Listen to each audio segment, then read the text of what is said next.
Hello बच्चों, let's have a look at this question which says following cell is set up between copper and silver electrodes. यहाँ पे cell notation provided है हमें, cell representation. If its two half cells work under standard conditions, calculate the EMF of the cell.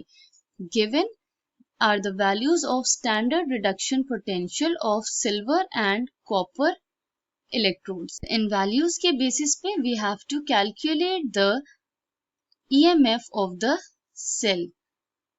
Key concept here is EMF, that is electromotive force, which can be defined as the maximum potential difference between the two electrodes of the cell.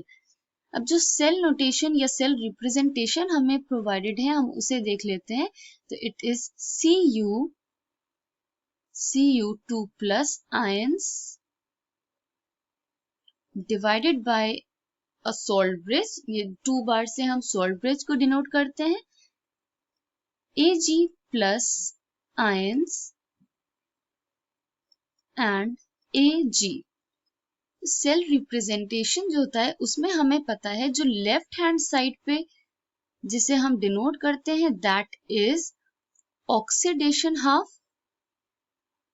और right side पे जिसे हम denote करते हैं that is reduction half.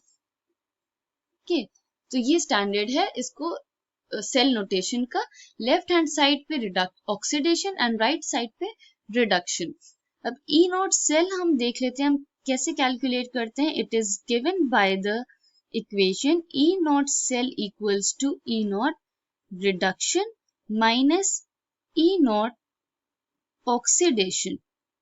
तो silver का यहाँ reduction हो रहा है तो सिल्वर की वैल्यूज हम देख लेते हैं.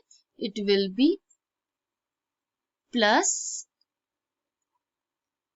0.80 वोल्ट्स माइनस ऑक्सीडेशन किसका हो रहा है कॉपर का.